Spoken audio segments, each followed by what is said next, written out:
Good morning, everyone. Welcome to MS Live. I'm your host, Dulci Hill, and I'm starting Facebook. Good morning, everyone. Welcome to MS Live. I'm your host, Dulci Hill, and let me just share this everywhere, and let's start. Uh, Let me see. Eventually I'd like to stop sharing this and just go to YouTube. Please subscribe there and do that, and then I'll stop putting this on Facebook. Again, I am your host. Dulcie Hill. I've had MS for 34 years, around that, and I got a lot to share with you today. Let me see. Oh, I just got the greatest. I had an appointment with my neurologist, and I just got the greatest list. It's a history, and I've always kept history. Uh, uh, let's see, I've always kept the history, and let me just grab it from the printer. Don't go any. And I always tell everybody keep a booklet and keep careful notes. But guess what? Nowadays, Johns Hopkins has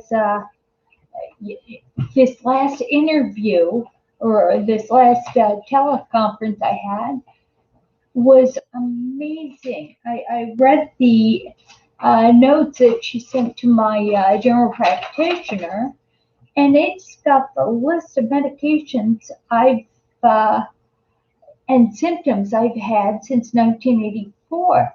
That's amazing.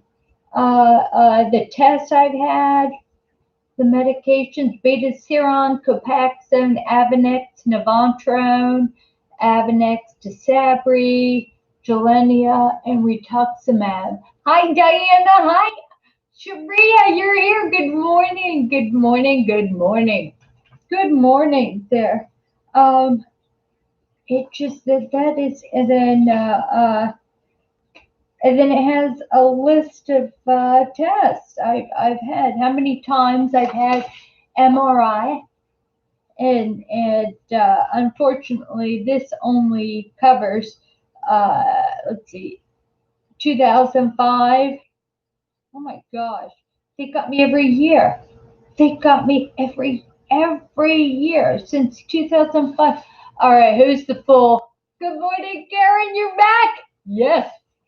Did I start early? Oh, you know why I must have started early is because last Tuesday, or this past Tuesday, started late, 5 minutes late, and it was a hot mess, and I promised I wouldn't do that, so I set everything up on both Facebook and YouTube at 10:30, and I was waiting. I was waiting. So doing office work on the computer, which is what you're watching me on YouTube. Watching me there, but I just think this is incredible. By the way, uh, fatigue is the number one symptom with multiple sclerosis. Fatigue, fatigue, fatigue, fatigue. And I'm going to describe the fatigue we have. It's not, gee, I'm tired. Gee, it's the type of fatigue we have that watching TV takes too much energy. We're so tired we can't sleep. We can close our eyes and lay down uh, and just listen to things, but it's torture. It is torture. Watching paint dry on the wall is too much. So it's just that fatigue. But what I want to tell you is that there's medications for fatigue: Provigil, Nuvigil, Ritalin, different types of medications. But Johns Hopkins did a study, and I should have pulled it up on PubMed so I could read you the direct study. Um, what they found is that they followed people with MS who took these medications, and they found that they don't really work that long. Last night, hi Heidi, hi Akbar, uh, Akbar. That's I love ethnic names. I'm Dulcinea, right? So ask me, do I have any of that DNA? No, I don't. I don't have any DNA. All right, Rich, Tim, it's Tim. Tim, you're back. Tim's back from. All right, let me not break my concentration. I was all over the map on Tuesday, and I'm not going to do that to you. So to be cognitive, to be tight there, I'm talking about the study. The study showed that these energy medications, that it's used for attention deficit disorder. The side effect happens to give us energy. It's supposed to, right? What I've discovered taking any of these is you get about 3 hours of energy, and then you crash. You fatigue is MS. Yeah, the fatigue I can't even describe. All right, let me not laugh. Laugh. Let me put it into words. Let me hone in on eloquent words. The fatigue is to the point where we just, close your eye, forget it. You can't even open your eyes, but you can't sleep, so it's hell. It's hell, and that is, you take that the provisional new vigil, you get 3 hours. So like last night we had trivia night, and we played cards, and I was with really smart cognitive people, so I had to be on my game there. So at about 5 o'clock, before we were supposed to be over there at 6, or I was. Um, Hi, Queen. So I'm supposed to be there. They're sending me hearts on and thumbs up on Facebook. I love that. Okay, so I took Ritalin, and I went over there, and I was able to make it through. I was able, but I'll tell you, your friends are great friends when you can see the words coming out of your mouth, and they're all scrambled. Hi, Rhonda, but they're all scrambled, and you know that they're not making much sense, but the message is in there, and you want to get it out, and you're trying, but you don't have the words and the provision. Oh, it's stressful. But luckily, during trivia, when they ask what country is represented by the elephant, and you come up with Thailand, uh, uh, they're all looking at you like you're brilliant, and you're like, I don't know. And many of you, if you've seen Slumdog Millionaire, there, one of the guys, the older man who is that hosted the party last night, he looked at me. I'm the young buck, and you were like Slumdog Millionaire. It is. You're like that little Indian kid I experienced. So one of the questions is, what two states don't change time during daylight savings time in the United States? There's two states that don't, right? And I said, oh, it's Arizona. I know that. How do I know that? I happened to be there. I was there, and during daylight savings time, and I asked everybody, so, well, what do we do? And they said nothing. We don't participate. So I happened to be there. That was my experience. I'm not brilliant. I just happened to be there, right? So all right, going back to this study, these medications to give us energy only do a short period. Uh, um, uh, it's only a short period. I never hit pause on don't, the phone could go off. But anyway, so what they decided to do is because the energy medication, hi there, hi Gina, the medication, I'll tell you, uh, um, did it disturb my sleep last night? I took it at 5 o'clock last night, 11 o'clock. I was sleeping like a baby. I get up at 3 o'clock. So 3 to 5, I wake up every day. I think a lot of us do, right? And instead of laying there, cursing the fact that I'm just counting the holes in my eyelids, right? Instead of doing that, I get up and I read a book. Now go back to the study. The study looked at something that was effective, and it's ketamine. Uh, a, Ketamine was used in World War II for anesthesia. It's also used for as an antidepressant for people who are severely depressed, and regular antidepressants don't work, right? Well, I didn't read this study, but I was told that the study group used the ketamine to a lesser extent, to a small, I don't know how much, but they used it and the results were miraculous as far as energy. So of course I said to my neurologist, "Oh, you prescribe it for me?" And she says, "No, you can't do that. It's got some nasty side effects." I did a little research on it there. She said she'd refer me to a doctor that could, an MS psychiatrist. Uh, uh, and I'm thinking another symptom of MS is clinical depression. Clinical depression. If you go to the YouTube page, you'll see I have a video there. So clinical depression. There's a difference between situational depression and clinical depression. Situational depression can be, say, you move from one town to another and you don't have any friends, or you're having a rough time. That's a situation. When things have changed around you, it's a situational um, aware depression.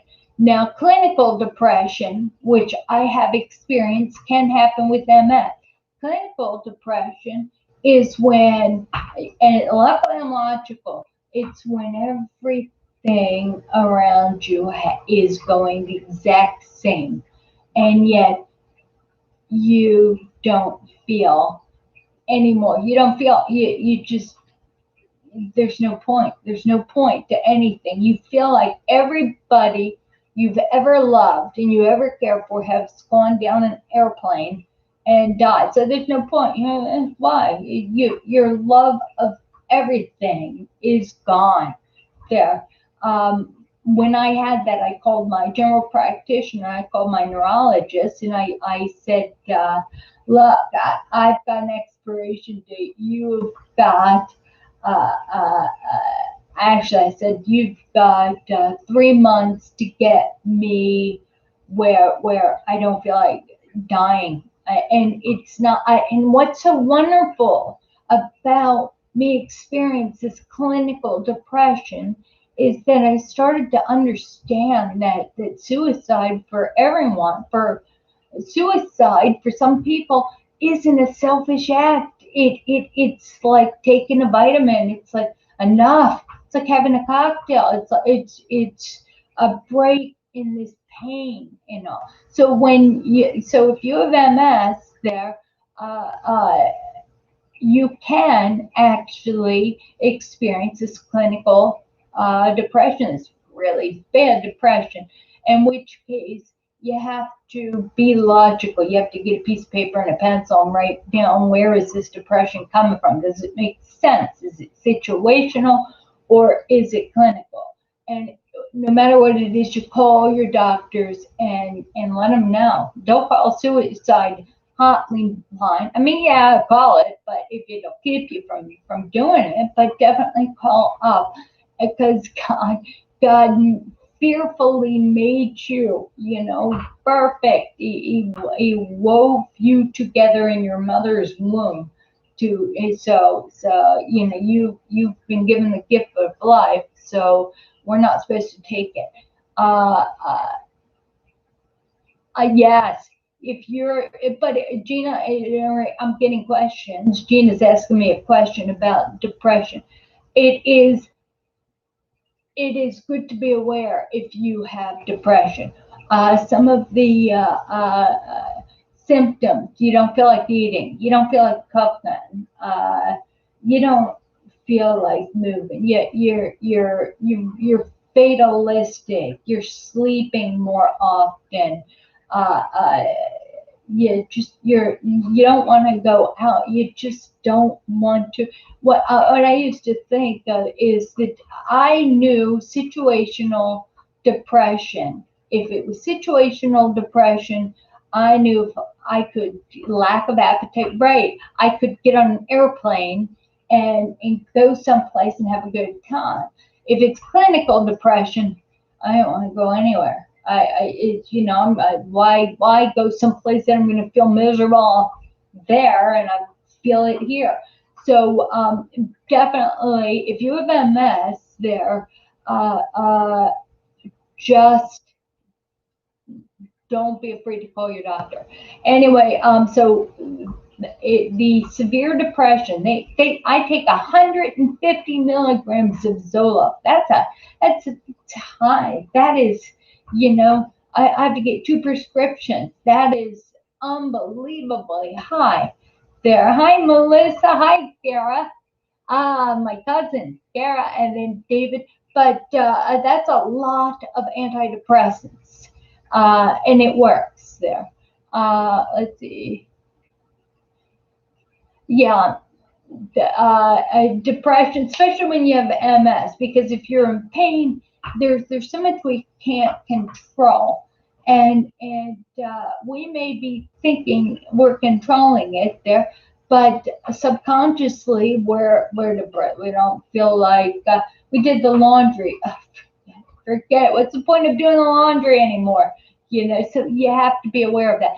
Back to ketamine for energy, this study program there, they have discovered that ketamine was successful at doing energy, and it was a low dose. Ketamine, horse tranquilizers. Karen asked if it was a horse tranquilizer. Again, I just I didn't read up enough on it, so I can't say hi, Sasha. I love that name, Sasha. And Jan is watching. Hi, Jan and Michelle. So anyway, what was I saying? I was talking. You have to if you have to go to a special psychiatrist, and they have, just like there's multiple sclerosis urologists for urological bladder, because if you have a weak bladder, if you have a spastic bladder and all, has nothing to do with the fact that you've got a bad bladder. It has everything to do with the nerves that control that bladder, right? MS is a disease of the nerves, right? So you have a special neurological bladder. Same thing with psychiatrist. There are special psychiatrists that deal with people with MS.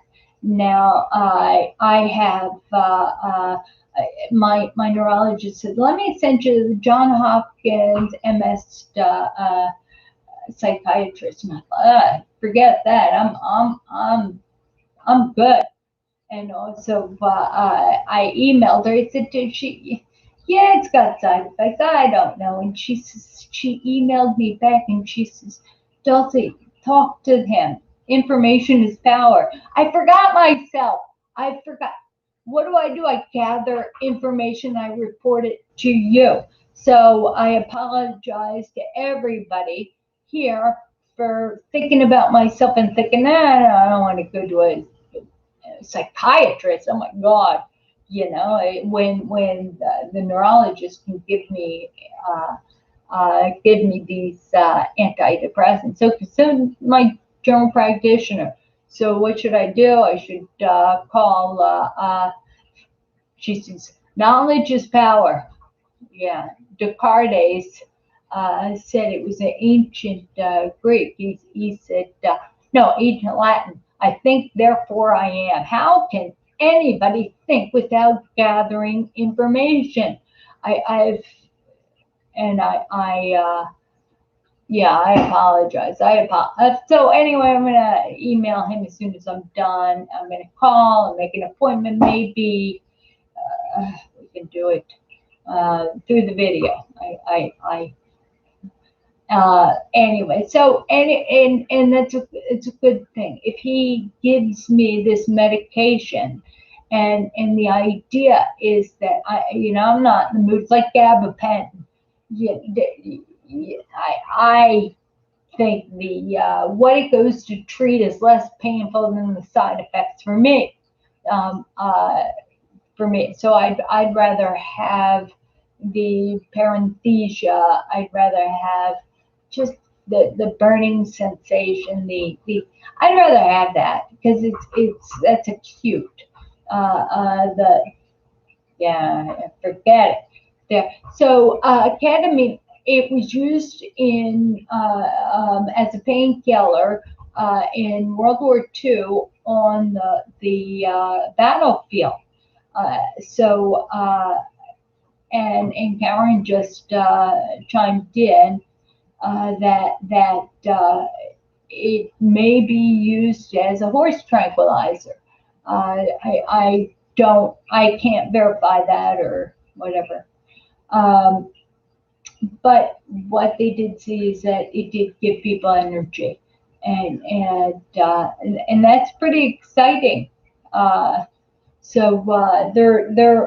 Hopkins ran out of funding for this study there, and the doctor is trying to get more funding to start the study again. I suppose I could wait to get into this study. Hey, I'll make it live. Johns Hopkins is doing this study, and they called me or they emailed me and they asked me to participate. It's for chronic pain. Chronic pain. And they wanted to know. They said, if you want to participate, they'd pay you like $20. You answer the questions, they do a telephone interview. And what they ask is hi Raj, hi Heather. What they asked, some of the questions was, how would you feel if you went to a pain neurologist specializing in pain, who was in pain himself or herself, and talked to you, empathized, talked to you about their pain? Then I'd hate that. Oh my gosh. I said, no, I would not like that. And then they asked me why. And I said, because if I'm paying for somebody to treat my pain, I want to hear about their pain, right? They're not paying me. They need to go to a pain specialist if they have pain. Yeah, I'm sorry about your problems. So I just had to laugh, and they kept asking me empathy. Would you prefer a doctor that knew exactly how you're experiencing? And I was telling my neurologist this, and I had to laugh.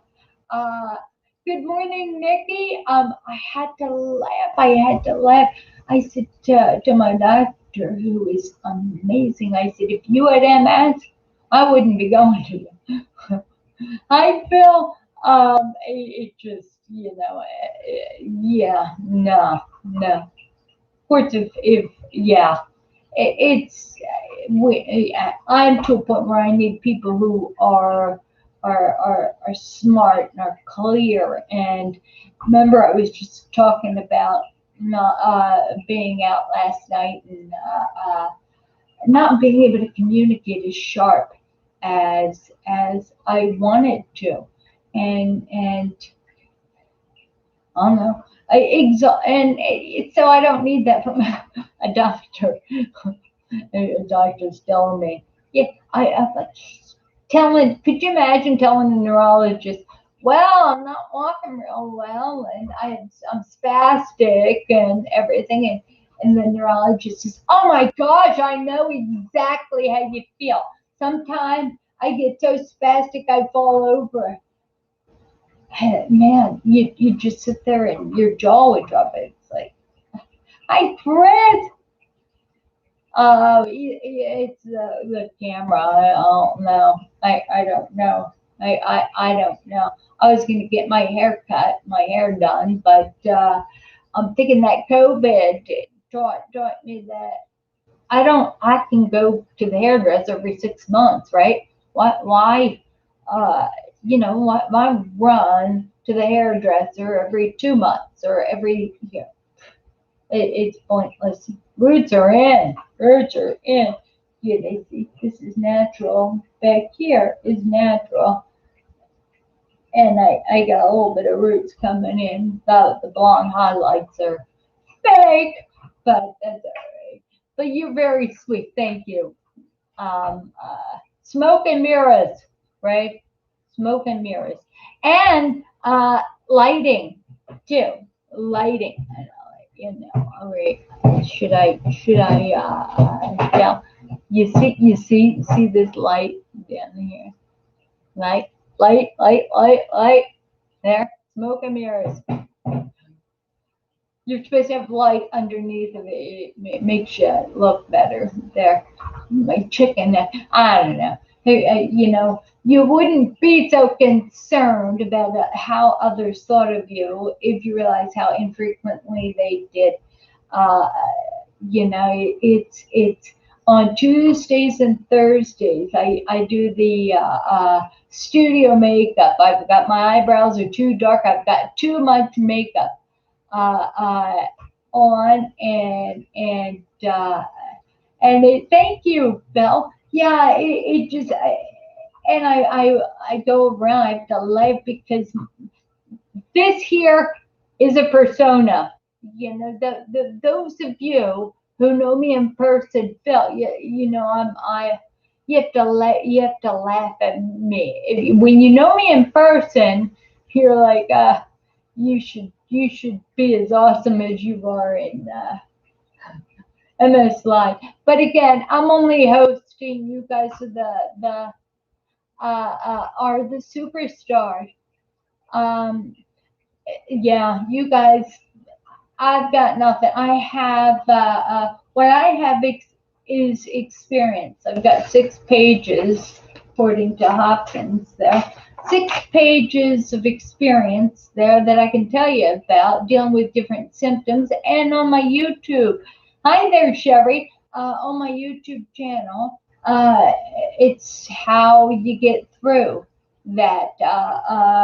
When I lived in Seattle years and years and years ago, um, I had scalp itch, right? And I thought I was allergic to the shampoo. What a normal person starts analyzing the chemicals in the shampoo, I called the dermatologist. He gave me special shampoo. I thought, well, maybe Listerine, maybe, and it didn't work. It didn't, none of it worked. But I fell upon this apple cider vinegar and water, and at night I drench my scalp, and I go to sleep, and only when my scalp was drenched I not scratch it till it bled. So that is the MS itch now. Everything is known now. It's a type of pruritus, or it's a type of itch that it's your nerves. They're just going haywire. It's phantom itch. There is. There's nothing there that would make you itch, but you still feel like it itches there. So again, if you have that on your skin, if you have, you can use again half. Get a bottle and do 50% apple cider vinegar and 50% water and drench your scalp in that. Spray it on your skin. Sharia, try that. Try that. And then when you go to bed, there, put just drench that. The other thing you can do is Listerine. Get that minty Listerine, 50% of Listerine. What it does is that menthol, it just changes the sensation of your scalp, right? So it's not it's not itchy. All of a sudden you feel like it's cooling, it's tingling, it feels like somebody's scratching it. So hi, Paul. Anyway, so you can try that for MS itch there. MS itch, did you know that an itch is actually pain? You would think, scratching it there. An itch is actually pain there. It's not all right, Sharia. You're talking about having the MS itch there, and it's on your body. Again, get apple cider vinegar and water, and try that. There, I cannot believe how much money I spent on shampoos, on medications, everything. Hydrocortisone. If it's a real itch caused by inflammation, caused by that, you know, by something, then hydrocortisone will work. Hi, Teresa. It'll work as far as stopping the itch. But if the hydrocortisone doesn't work, then what works is try the changing of the pH.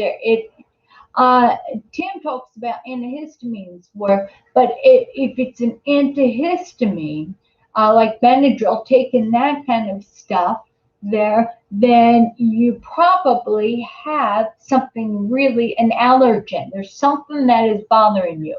That, if antihistamines work, chances are it's not MS related.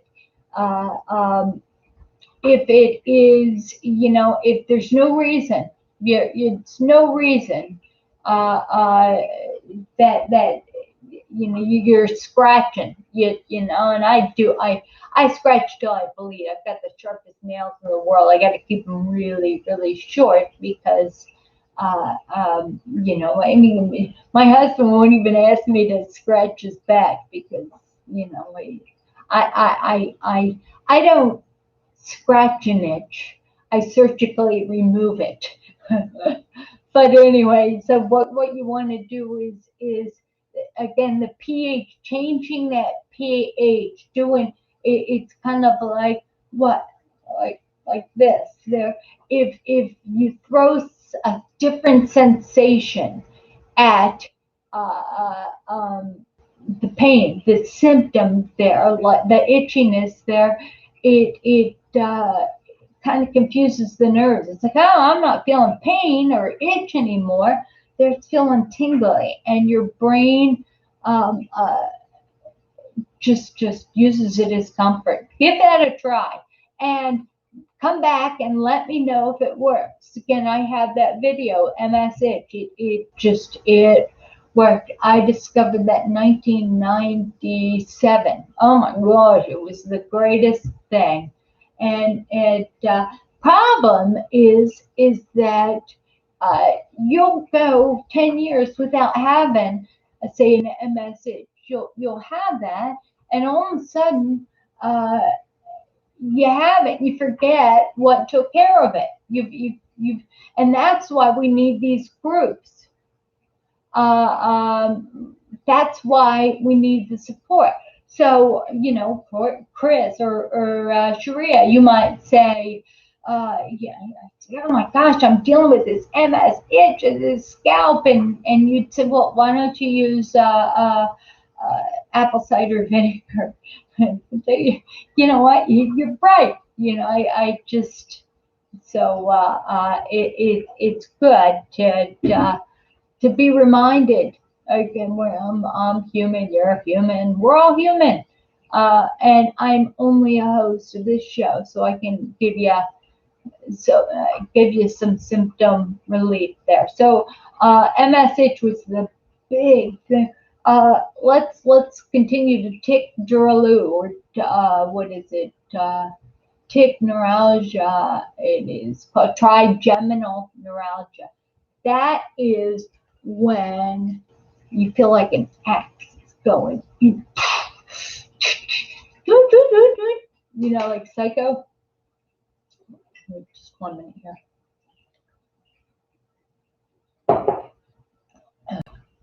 All right. Also, all right. Let me go back. I'll talk about trigeminal neuralgia in 1 minute. I want to talk. Hi, Frank. I want to tell you about dry mouth at night. If you are sleeping and you wake up and your tongue's all dried out, and your mouth is dried out, and your teeth are dried out, there's something called Xylamelt. It's XYLAMELTS. Xylamelt, and you can get it on Amazon.com. And you want to get it, and they're like a tablet, and you put it like on your teeth. See, you can tell that. See, I got that's a filling there. But you can put that Xylamelt on your back tooth, and it adheres there. And then you close your mouth, and you go to sleep there, and it keeps a consistent moisture in your mouth there. I gotta get that. I hope you and Nikki she's sharing with us. She just applied for disability. Hi, Naya. Okay, so let's talk about trigeminal neuralgia. That is the 7th cranial nerve. It's a nerve that goes along your jawline there. It is similar. It feels similar to a cluster headache. It's like an axe being smashed in your head. It hurts, and it's immediate. It didn't last on me. I had that in 1993.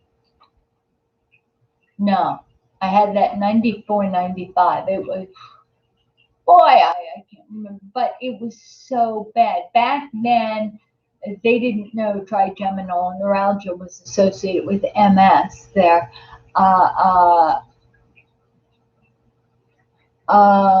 You know what? And Sharia is talking about a dry mouth.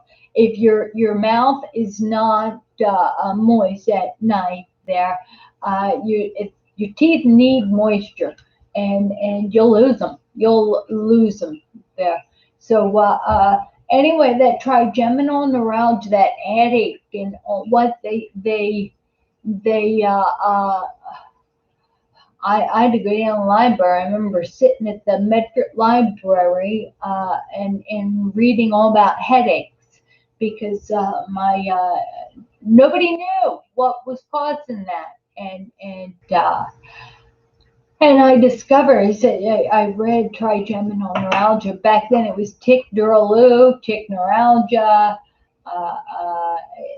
It wasn't, I think trigeminal neuralgia, but it said that what had been effective to treat it was Tegretol, which was an anti-seizure medication. Well, I had kept going to Burlington County Memorial, the hospital, and they kept giving me Demerol and they listed me as a drug addict, right? What happens when you go in and you're getting these narcotics, and what happens when you're getting those narcotics? Does it take away the headache? Heck no, it just dulls it there, and it dulled it. But so I didn't care as much, but it didn't. Thank you for the time check, Karen. Karen's my timekeeper. But see, Nick, you know what, Karen? We need to thank Nikki, because Nikki kept time on Tuesday for, and you're absent. Anyway, I love you guys. Anyway, so you go there, yeah, to the emergency room. They give you the Demerol, and so all of a sudden I was at the doctor, or the doctor didn't know what the heck was going on. He gave me a home prescription for Demerol, and I think I do not want to be a Fruit Loop, just laying back and not caring. I want the headache to go away. So when I was studying the library, studying, now you've got support groups, you've got Facebook, you've got YouTube, you've got Google, you've got DuckDuckGo, the cloud, and so anything can be known without going to the library. But I went to the library and I had medical journals and I'm studying headaches there. Tegretol, Tegretol. So I went to my doctor and I said, can I get a prescription? Hi, Dee. Can I get a prescription for Tegretol for these headaches there? I mean, he gave me Demerol. I had 20 Demerols at home, and I said, no, I just want this. Let me try this. Would you believe they went away? They went away, taking that. They went away, but now they know there's more that can be used to treat trigeminal neuralgia besides Tegretol, although that worked for me there. And I had 20 Demerol, and for 10 years, I just, to use in case of emergency. I love having something really, really heavy, painkiller in case of emergency. It is wonderful. But I love, that's me. That's me. So anyway, you can. We've covered MSH, right? Apple cider vinegar and water, or Listerine, 50% and 50% water there. If it is MS itch, if it's caused by faulty nerves, that will give you something else to think about. Kind of like when you're exhausted and you get in the ocean and a wave knocks you down, you're not thinking about being exhausted anymore.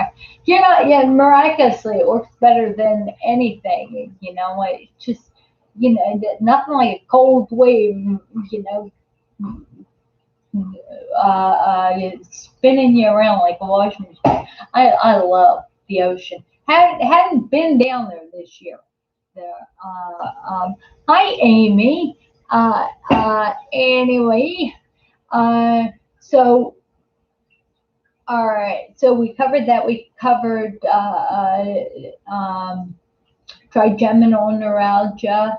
We covered fatigue and ketamine, how that's being used, or a study showed that was being used to successfully treat fatigue there. And again, get yourself call your doctor and your neurologist, find out if they can get you to a MS psychiatrist, and just let them know. So, and by the way, if you have the difference between situational depression and clinical depression, if you figure it out there, so figure out what you have. But if you have MS there, be very aware that we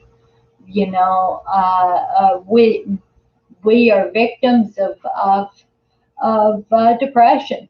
Everybody who has a debilitating chronic disease that lives forever with it. I mean, it's permanent, won't go away. And not every day we can really get ourselves going. Now, we're talking about migraines. Migraines, actually, there's a study program that said that people with MS are more likely to suffer from migraines there. Now, you know what? Again, Chris wanted to know if vinegar, and then no. Do you smell after you do vinegar? I'm telling you what, that MS itch, You don't care about smelling if it goes away. But you're doing it at night. You're doing it during the day. If you itch, yeah, it's like, you know, somebody, my husband, if he would say, nobody would say anything. He would look at me and say, you know, you smell like vinegar. So yeah, well, I'm not bleeding all over the place. Which is it? You know, but all right. So migraines are there's migraine medication are more consistent with people with multiple sclerosis. Um, I had migraines there, but I think, Amy, did you? Is it you? Or you just give me the hearts? I love you. You know, that's what I love about Facebook. You get hearts. You get, you know, every once in a while you can send uh, uh, something floating up, and I like the heart. I got a thumbs up and a heart. Yay! Oh my gosh! Oh, I feel the love. All right, so uh, um, it would like. All right, so um, there are things that trigger migraines. They say red wine, dark chocolate. There's triggers. So if you're prone to migraines, and you work with the doctor, there is a Midrin, there is Relpax. There's certain medications that Relpax is the only one that worked for me. Um, I get an aura there. I had that. I don't know whether it was hormonal. I don't know whether I lived in Loma Linda, which was near Norton Air Force Base, and during Desert Storm, hi Corrine, they would wash the airplanes of the chemicals, and it would go in the groundwater, and so I could have been poisoned. You know, there's no way of knowing what causes uh, if you have MS and you have migraines, you're more prone to migraines. But is it because you have MS, or is it because more women uh, have MS? More women have migraines. Uh, Hormones, more, and then migraines are a certain age, you know. So you have to let's see, causation doesn't correlation doesn't necessitate causation. It doesn't correlation, just because it's correlated, it's statistically significant, it doesn't mean that one causes the other, you know. Let's just say that most people with MS have brown eyes, right? Is it, you know, does brown eyes cause MS? No, most people in the United States, well, in the world, I think 70% genetically have brown eyes. It's just genetic. Does brown eyes cause MS? No. So that's what I mean by causation, or correlation doesn't necessarily mean causation, you know. So people with MS have more migraines. Hi, John. Anyway, so that's that story. If you have migraines, talk to your neurologist. It could be hormonal. There's medication you can take. It's very different than the trigeminal neuralgia. Uh, Hi, David. No, no. You know what? You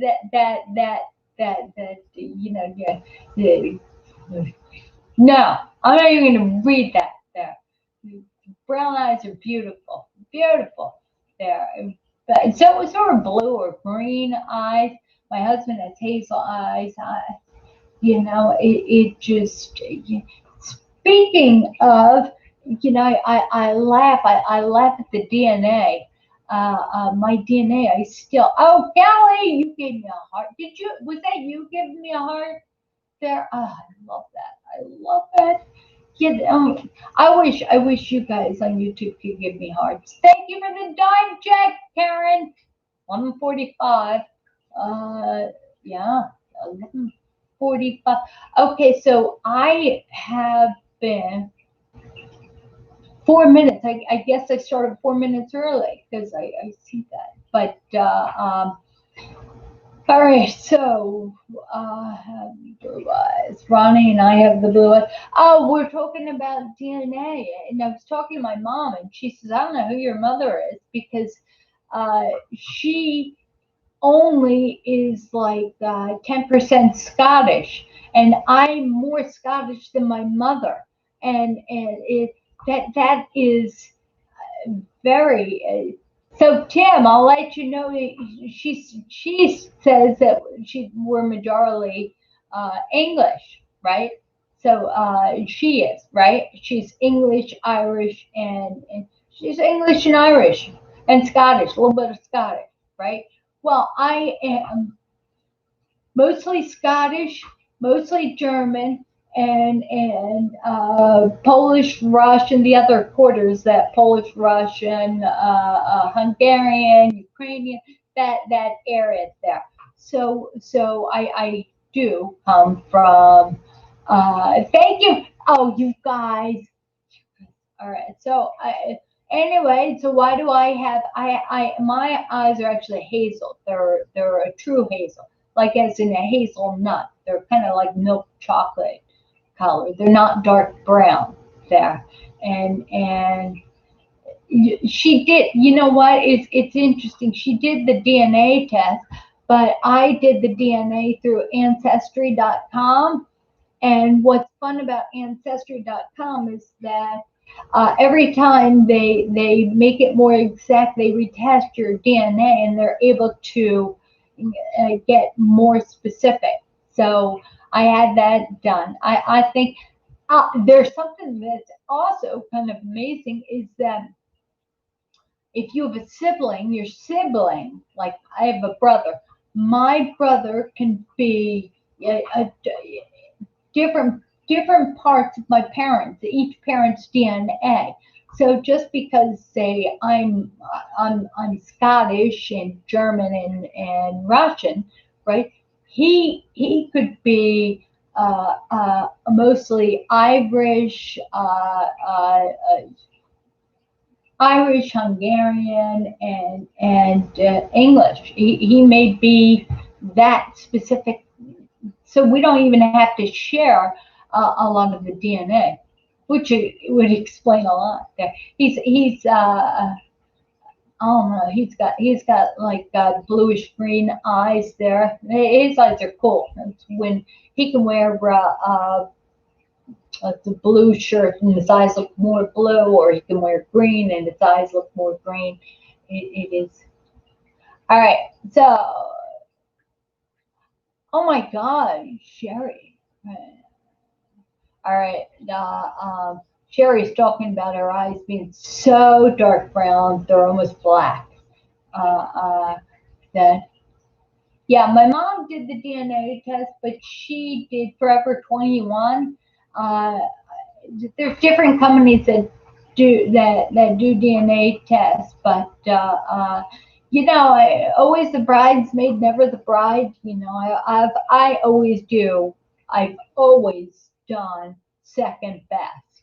Yeah, it's like I'm not gonna get exactly what everybody else gets. But I thought, if I'm going to have the DNA done, I'm going to do it directly on Ancestry.com.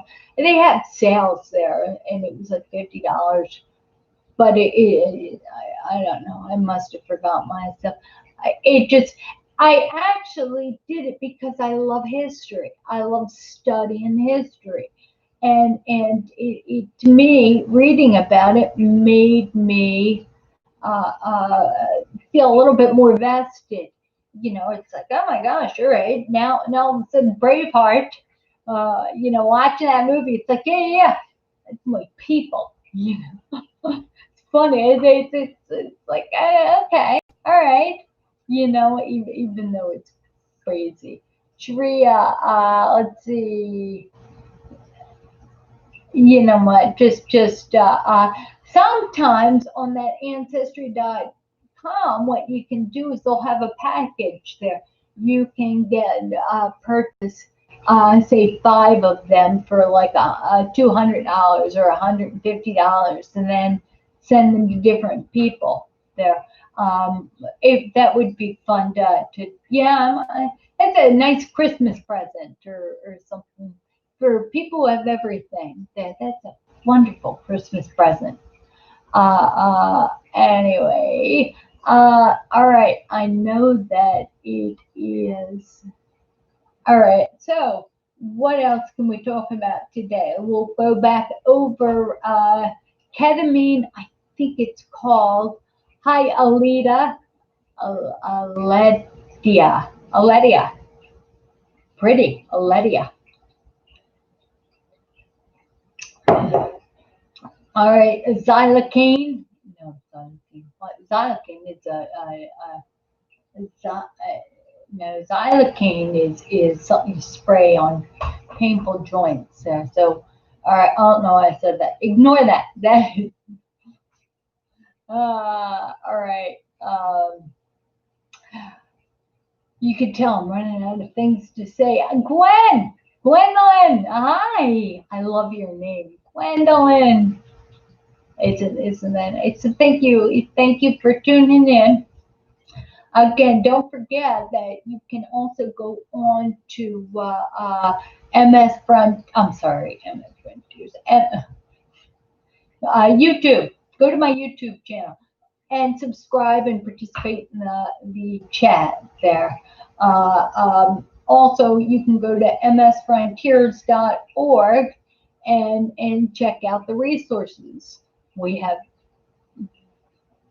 And there are people that are talking about having a Native American in their DNA, and I believe if you have more than 1/6 Native American, you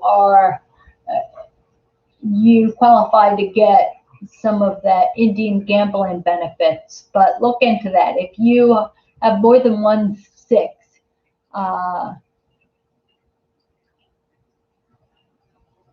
you know what, Sharia, it doesn't. If you get the ancestry.com, they'll let you know. They'll your DNA. Hi, Jane. About time. Yeah, you forgot. Well, that's all right. I cannot. Yeah, it's fun. Hi, Julie. All right. So, let's get into. All right, Karen is here. Hi, Jane. Tim. You know what? I'll let you know that there's another gentleman. Was it Brian? I think his name's Brian. But he's from over the pond, also Tim, and he's been commenting on the videos there, and he has secondary chronic progressive, and one they have open enrollment. All right. He has secondary chronic progressive, and he's a breath of fresh air. He's just describing what we all know about. You know what I early on when I started doing the videos, I probably came across as having the authority to tell you what would work there, and now I've had it so long. It's like, yeah, it might work. And the disclaimer is, take what you hear from me and bring it to your neurologist and ask your neurologist. Same thing with the apple cider vinegar and water. Talk to your doctor. You know, wouldn't it be terrible if you just took my advice and did apple cider vinegar and water and you sprayed it on yourself, and all of a sudden it made your arm disappear, or something. It just if you may have an allergy on that. So my disclaimer is that I'm not a doctor. Neither is anybody else. experience and age has hopefully we can be humble about things, learning that maybe we're not always right. And I know that I'm not right for everyone. So some people, I know that statistics. I love probability and statistics because I love to be able to the odds. Tell you the odds are, and the odds in that Johns Hopkins energy uh, is that the our energy medications don't work. Jane, I have to go. I have to go for a MRI there, and I'll say a quick prayer, closing us out. Again, go to msfrontiers.org. If you want a T-shirt, I'm getting more T-shirts. Look at my page there. It's a preamble, the Declaration of Independence. If you want one there, that'll help. Okay, the let's see. So you go there, go to YouTube. Please subscribe to my channel. Be part of our chat there. May the peace of God, which surpasses all understanding, keep our hearts and minds on Christ Jesus. May the Lord bless you and keep you. May He shine His face upon you and be gracious to you. May the Lord lift up His countenance upon you and give you His peace. And I will say, Heavenly Father, God, hey God, I thank you for our time together. I thank you for just for everybody here. Support. Brian is here. Brian, Tim. I'm sorry. Thank you for Brian, Lord. Thank you. Brian is the person I was talking about from Brian. Tim Rich is right above you. He just commented there. Unbelievable. Brian, I am so blessed that you're here. Thank you, Lord. Thank you for all these people. Thank you for Gwendolyn. Thank you for Karen and David and Jane and Chris and Sherry and Tim and oh my goodness, and Nikki. Oh, please forgive me if I'm not mentioning your name right now. Thank you for each one of them. I specifically pray for Jane and her MRI. She's claustrophobic. Lord, just lift her up. Just allow her to be at peace with you. Hold on to her while she's in that machine so that she's comforted and she's free and she's above that, Lord. I ask that everybody watching, may you have used my words to ease and comfort and bolster everyone here. Lord, thank you so much for everything you've done. Just be with us until we come back together on Tuesday. I love you all, and that's it. That's it. Bye, everyone. Bye, Brian.